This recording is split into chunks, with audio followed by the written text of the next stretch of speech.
So using a handkerchief or their elbow, make sure that their coughs or sneezes are not going out into the world around them.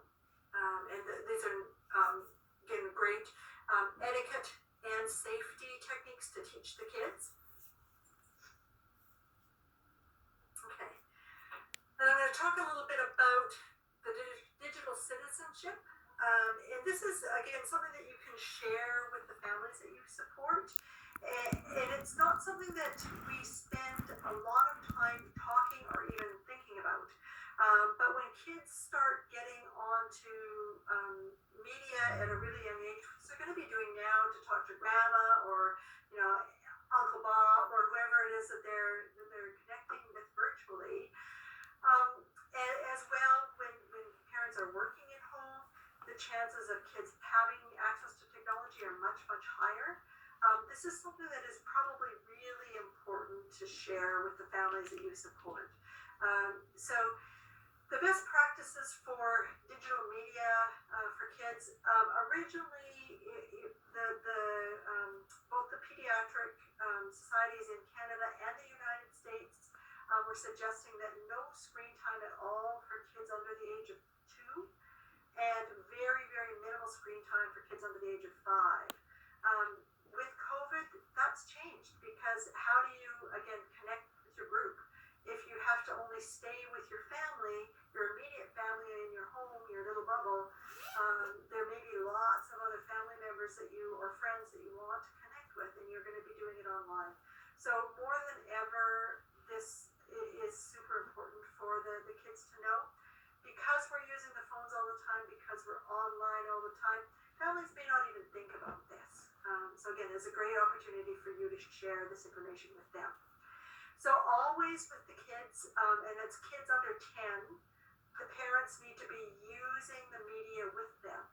They need to be right there. They need to set their own rules. So the rules would be the phone or the computer are for us to use together, period, until they're age 10.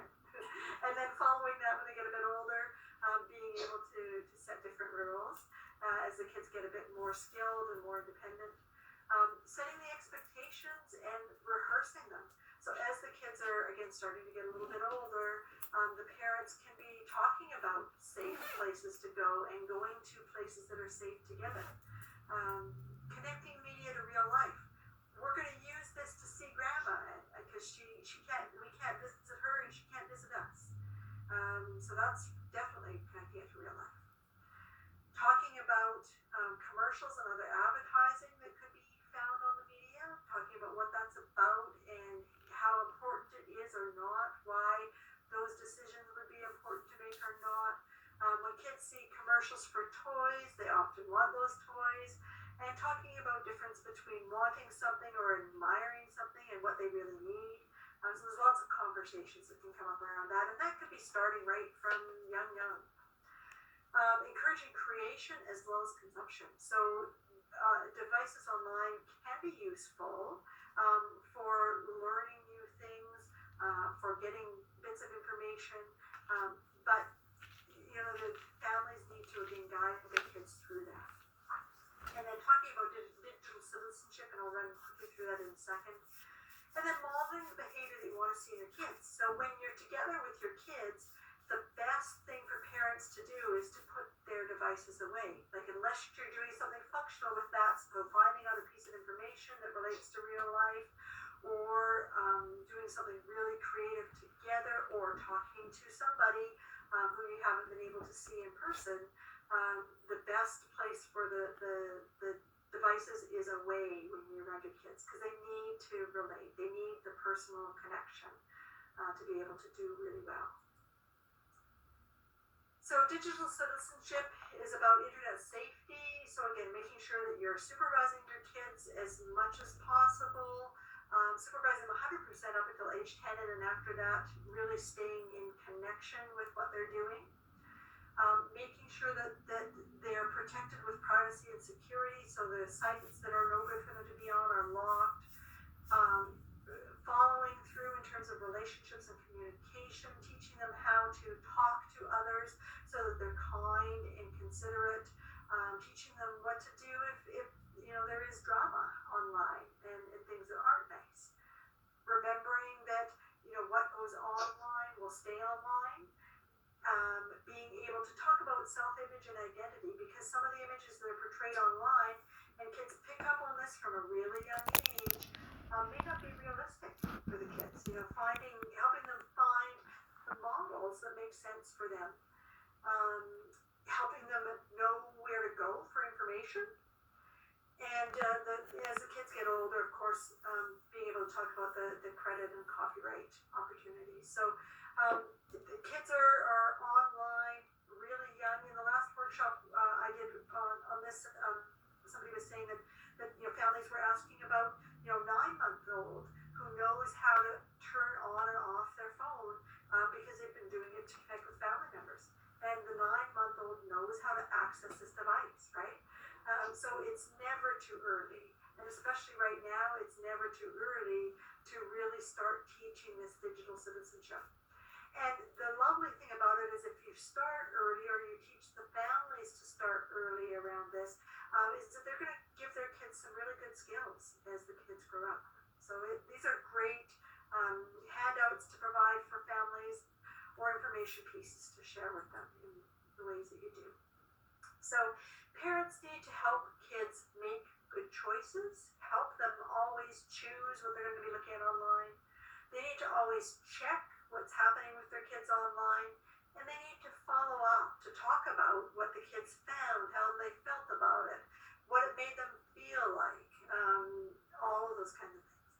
And then the other really big thing nowadays, again, because the online world is so ubiquitous right now, because that's the only way we're connecting, is to have particular device-free times. And these are during meals, 2 hours before bed, because the blue light from devices impacts the release of melatonin. And if melatonin is not released within 2 hours before going to sleep, kids don't sleep well. When kids don't sleep well, what happens? What do you guys see when kids aren't sleeping well? They're cranky, they're tired. Yeah, their brains aren't working as well as they should, right? Yeah. During family fun, so when you're connecting with the kids, get those devices out of the way and connect. And then during daily exercise as well. So making sure that all of these times are really clear that kids need to be device free. And for parents, instead of shutting it all down, build it up. Make sure that there's clear expectations. And again, parents may not even be thinking about this stuff. So if you're able to share this information with them, it's of huge value, especially right now. Having clearly communicated consequences for the kids. So, if you've got a young one and they're getting into your phone without you being there, well, then the phone gets put away and we're not going to touch the phone for 3 days. And they know that ahead of time, right? They know it. It's really clear. It's the way it is. Doing spot checks when the kids get a bit older, but not sneaky ones. So the kids need to know that, you're going to be there with them, especially if they're under the age of 10, as they get a bit older, knowing that, I'm going to be checking in. And then we're going to be talking about what I find when I check your history, and we'll see how this goes, and we'll talk it through. So the kids need to know that this is a group effort. They're learning about being safe online together. And then the last one is to, of course, have fun. And especially have fun when you're connecting virtually with others. Because the screen time can be so valuable. You can get lots of information. It's a great tool. And you can see many people that you wouldn't normally see. And for the kids, so important to stay connected with their group. Because if they're not, they become insecure. They become anxious. They wonder why. And they would think about themselves. Did I do something to Uncle Joe, right? What was it? Why can't I see him anymore? We used to have so much fun playing together, right? And so the kids blame themselves, and it's really unhealthy. So making sure they can stay connected, but in a very healthy way. Okay. So let's talk about connection. And for all of us, when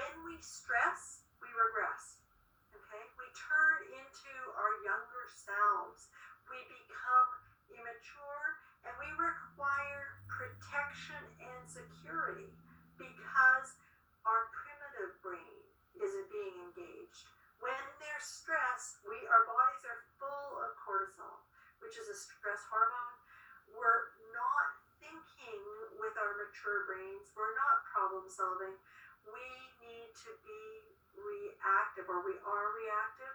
We need to feel safe and secure in order to think, no matter how old we are. How many of you, and throw out examples if you have them, have seen kids regress, get much more immature, and if you have, what kinds of behaviors have you seen when they're under stress?